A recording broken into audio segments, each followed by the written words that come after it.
Assalamualaikum warahmatullahi wabarakatuh.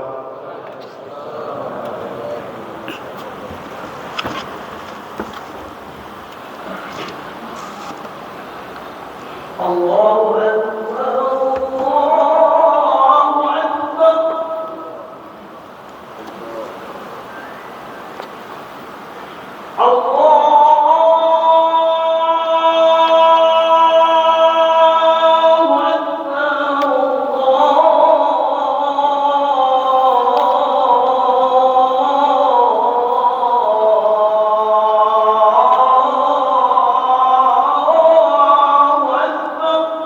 Allahu Akbar.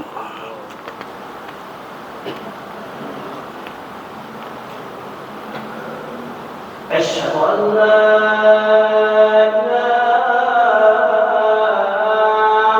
إلا الله.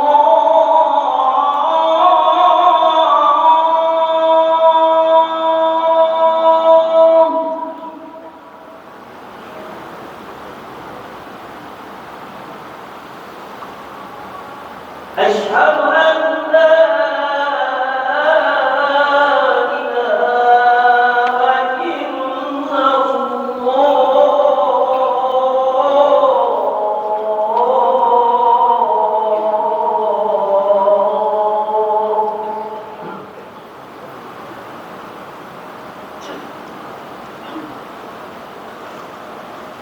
أشهد أن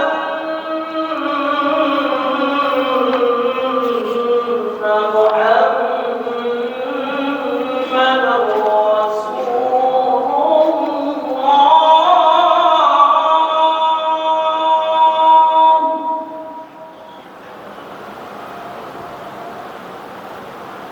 أشهد أن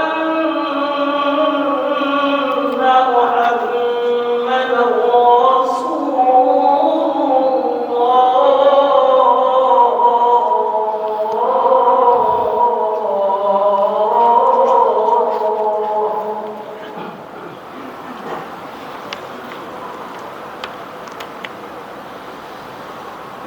حي على الصلاة.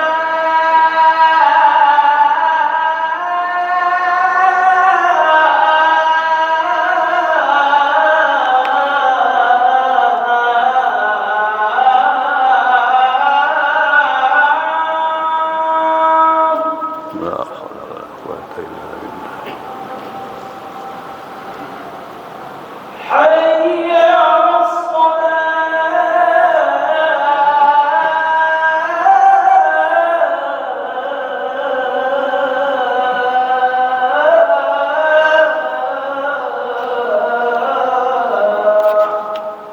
لا حول ولا قوة إلا بالله.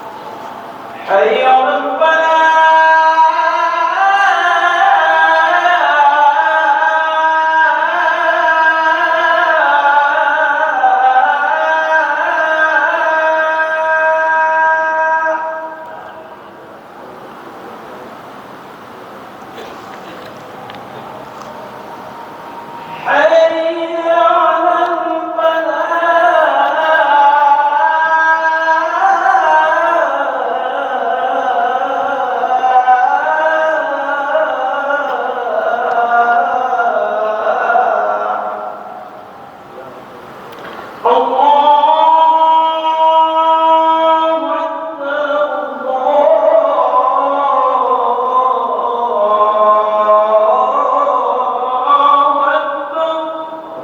الله أكبر الله.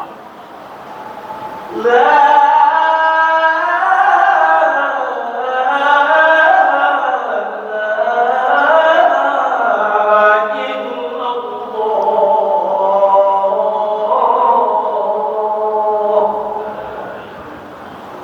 اللهم بارك.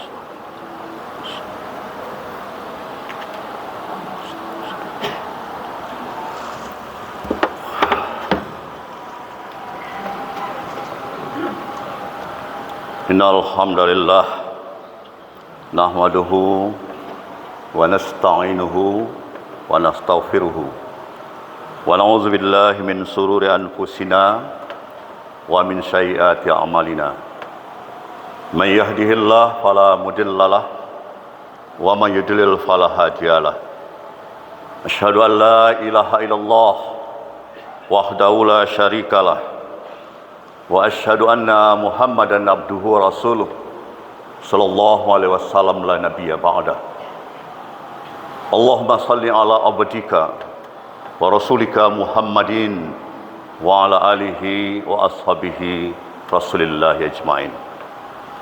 Ma'asyiral muslimin, sidang jamaah Jumat rahimakumullah, ittaqullah haqqa tuqatih wa la tamutunna illa wa antum muslimun. Faqala ta'ala fil kitabil karim, a'udzu billahi minasy syaithanir rajim, wa la tuhinu wa la tahzanu wa antumul launa in kuntum mu'minin. In yamsaskum qarhum faqad massal qaumu qarhum misluhu wa tilkal hayamu nudawiluha bainan nas wa liya'lamallahu allazina amanu. Pada perang Uhud mendapat luka, maka mereka pun pada perang Badar mendapat luka yang serupa. Dan masa kejayaan dan masa kehancuran itu kami pergilirkan di antara manusia, agar manusia mendapat pelajaran dan agar Allah membedakan orang-orang yang beriman dengan orang-orang yang kafir, dan agar sebahagian kamu dijadikannya sebagai syuhada, dan Allah tidak menyukai orang-orang yang zalim. Maha benar Allah dengan segala firman-Nya. Surat Al-Imran 140. Kaum muslimin sidang jamaah Jumat rahimakumullah, alhamdulillah, mari kita selalu mensyukuri segala nikmat yang telah dicurahkan Allah kepada kita. Dengan demikian kita selalu menjadi hamba Allah yang akan memperoleh nikmat-nikmat yang lebih banyak lagi. Dan jangan sampai kita terperangkap kepada orang-orang yang mengkufuri segala nikmat yang telah dicurahkan Allah, sehingga siksa Allah itu mendatangi kita baik secara pribadi maupun secara bersama-sama. La in syakartum la azidannakum walain kafartum inna azabi lasadid. Salawat dan salam pada besar kita Muhammad sallallahu alaihi wasallam. Allahumma salli ala Muhammad wa ala ali Muhammad. Pada khutbah kita kali ini kita dasari salah satu ayat di dalam surat Al-Imran ayat 140. Intinya bahwa ayat ini mengingatkan kita bahwa peristiwa hidup dan kehidupan itu, masa kejayaan dan masa kehancuran itu dipergilirkan oleh Allah kepada manusia. Wa tilkal hayamu nudawiluha bainan nas. Masa itu kami pergilirkan di antara manusia. Ada masa kejayaan, ada masa kehancuran. Ini kegunaannya adalah supaya menjadi pelajaran bagi manusia. Dan sekaligus juga Allah untuk melihat mana sesungguhnya orang yang beriman dan mana orang yang ingkar, orang yang kafir. Dan Allah juga ingin melihat dan menjadikan sebahagian orang yang beriman itu menjadi syuhada, menjadi pejuang-pejuang agama Allah. Dan Allah mengunci ayat ini bahwa Allah tidak suka dengan orang-orang yang berbuat zalim, yang melakukan aniaya. Semua kita mungkin telah sama-sama menyaksikan, karena sudah viral di media elektronik dan juga cetak, bahwa apa yang ditunggu oleh umat Islam Palestina khususnya, dan kita umat Islam sedunia pada umumnya, bagaimana Palestina mendapatkan happy ending, akhir yang bahagia, yaitu memperoleh kemerdekaan atas perjuangan yang dilakukan yang sangat luar biasa dan tidak mengenal lelah, baik tua maupun muda, laki-laki maupun perempuan, orang dewasa pun anak-anak, ikut berjuang, tidak mengenal lelah untuk mencapai Palestina merdeka. Anak-anak tidak mau dia meninggalkan Palestina sebelum merdeka. Dan semangat patriotisme, jiwa kejuangan anak-anak kita di Palestina itu sangat luar biasa. Begitu juga semangat nasionalismenya, cintanya terhadap bangsanya, itu juga sangat luar biasa. Yang dikehendaki oleh bangsa Palestina itu sebenarnya hanya sangat sederhana, yaitu hak mereka untuk memperoleh kemerdekaan. Betapapun hebatnya semangat patriotisme, nasionalisme bangsa Palestina sejak ditanamkan oleh Yasir Arafat dari dulu, tetapi bangsa Palestina itu tidak pernah membenci bangsa lain. Itu yang dia kehendaki sebenarnya. Gelora patriotisme dan nasionalisme yang dimiliki mereka itu sebenarnya tidak ada membenci bangsa lain, termasuk bangsa Israel itu sendiri. Bagi mereka adalah hak mereka, yaitu mendapat kemerdekaan. Ujian yang bertubi-tubi dihadapi mereka, tapi semangat, keikhlasan, dan kerja keras mereka itu dijawab oleh Allah. Tidak pernah orang menduga peristiwa yang terjadi itu tidak lama Presiden Donald Trump ini akan dilantik. Dia menyampaikan pernyataan bahwa kalau Hamas tidak meninggalkan atau menyerah dari Israel menjelang dia dilantik, Arab beserta negara-negara Islam lainnya Timur Tengah akan menjadi neraka. Coba bayangkan, seorang calon presiden walaupun dulu dia pernah jadi presiden, sekarang calon presiden untuk dilantik yang keduanya, membuat pernyataan seperti itu, seolah-olah persoalan surga dan neraka itu adalah berada di tangannya, seolah-olah dia yang menentukan neraka di dunia ini, dia yang menentukan. Akhirnya Allah tidak tinggal diam. Diperlihatkan oleh Allah kepada bangsa Amerika, inilah neraka yang sebenarnya, dunia yang diturunkan oleh Allah kepada bangsa Amerika itu yang sombong presidennya. Sebenarnya bukan hanya seorang calon presiden yang sombong. Kembali kita pada ayat ini, bangsa Amerika ini sudah lama berada di tingkat kejayaannya.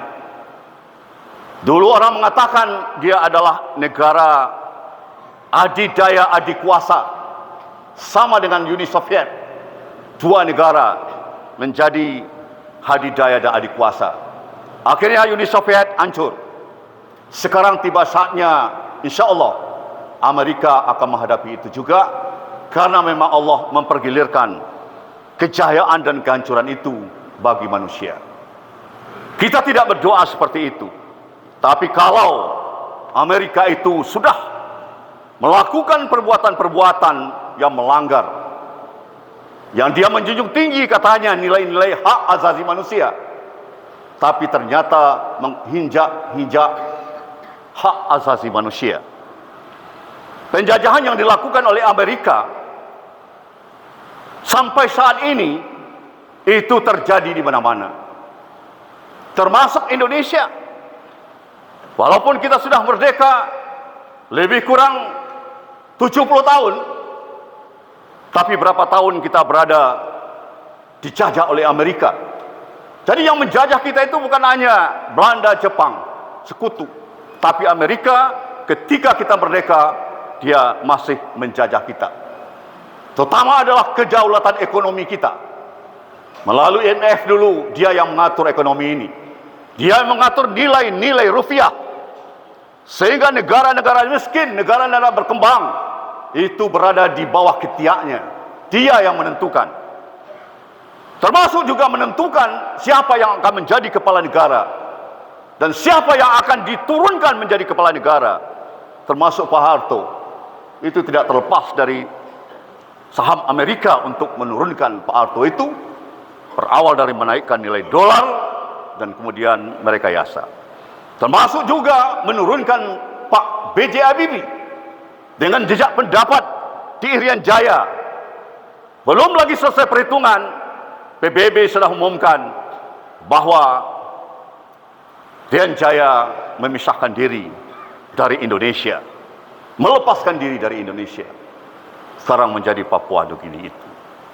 Rekayasa-rekayasa ini adalah sebuah bentuk penjajahan terhadap kedaulatan negara-negara yang sudah merdeka. Dan mudah-mudahan ini menjadi pelajaran bagi Amerika sendiri beserta masyarakat yang ada di situ dengan ujian diberikan ini. Lantas apa yang harus dilakukan oleh umat Islam saat ini untuk membantu perjuangan-perjuangan umat Islam di negara-negara lain, juga termasuk umat Islam di Indonesia ini, agar dia terbebas dari kemiskinan? Tanwir kita kemarin di Kupang, NTT, Muhammadiyah mencanangkan untuk membangun kemakmuran semua dan menyelamatkan semesta. Memakmurkan semua atau mensejahterakan semua umat Islam, itu perlu usaha-usaha yang harus kita lakukan. Hal yang kecil saja, contohnya saat ini, kenapa umat Islam tidak mau memberhentikan merokok? Itu kan usaha kecil. Semua orang merokok itu pasti tahu, itu adalah mudaratnya lebih besar pada manfaatnya. Nantilah soal kesehatannya. Tapi persoalan ekonomi umat Islam yang saat ini morak-marik membutuhkan bantuan termasuk Palestina, tetapi kita tidak mau berhenti merokok. 90 juta rakyat Indonesia ini itu adalah merokok. Kalau satu bungkus saja rata-rata 10.000, nantilah harga 20.000 itu sudah 90 miliar satu hari, satu bungkus 900 miliar. Kalau 4 hari saja kita berhenti merokok, umat Islam Indonesia ini telah memasukkan uang untuk kepentingan kesejahteraan umat Islam Indonesia ini 3,6 triliun. 3,6 triliun cuma 4 hari atau 5 hari berhenti merokok, tidak beli merokok. Semua ulama, apalagi ulama Timur Tengah, semuanya sudah menyatakan haram. Ulama kita pun juga hasil musyawarah ulama di Padang Panjang menyatakan rokok itu haram. Dalam berbagai aspek dipandang itu, mulai dari asal-usul tembakaunya, dan juga kehalalannya itu sudah ditinjau. Tapi berapa umat Islam yang memberhentikan merokok? 4 hari 3,6 triliun. Tahu enggak, Bapak dan Saudara kaum muslimin, lazismu, bahkan semua lazis di Indonesia ini 1 tahun hanya mengumpulkan uang lebih kurang 3,7 triliun. 1 tahun semua lazis yang ada di Indonesia ini, sama dengan 4 hari umat Islam ini merokok. Padahal berhenti saja kita 4 hari masuk ke lazis uang 3,6 triliun ini, artinya 1 tahun lazis kita di Indonesia ini bisa mengumpulkan uang sekitar 7 sampai 8 triliun. Itu adalah untuk kesejahteraan umat Islam. Tetapi itu tidak dilakukan. Makanya Muhammadiyah meluncurkan sebuah program Golden Habits. Golden Habit ini adalah membangun kebiasaan-kebiasaan yang baik bagi umat Islam, meninggalkan kebiasaan-kebiasaan yang tidak baik. Merokok itu termasuk kebiasaan yang tidak baik, memang susah menghentikannya. Tapi dengan program Golden Habit Forum ini, semua kita sepakat membentuk forum-forum di pengajian, mengajak kawan-kawan kita meninggalkan kebiasaan-kebiasaan tidak baik itu. Semua kita tahu bahwa pekerjaan yang berat di atas dunia ini ada 2. Meninggalkan apa yang sudah terbiasa dan membiasakan apa yang belum terbiasa. Makanya orang tua-tua kita tuh menyatakan, kalah bisa karena biasa. Kalah bisa karena biasa. Luar biasa orang tua kita membuat ungkapan tradisional itu. Lantas kapan kita mulai berhenti? Dan itu semua uang itu bukan untuk umat Islam. Itu adalah untuk konglomerat. Sudah 40 tahun, 50 tahun. Sekarang anak cucunya sudah berkembang. Mulai dari pabrik rokok, sekarang sudah ingin menguasai sumber daya alam bangsa ini. Karena anak cucunya sudah berkembang. Mulanya dari perusahaan rokok menjadi orang terkaya. Dialah siapa-siapa saja orang terkaya yang ada di Indonesia ini, dan dari mana asal uangnya. Itu semuanya adalah dari kita. Fa'tabiru ya ulil absar la'allakum tuflihun.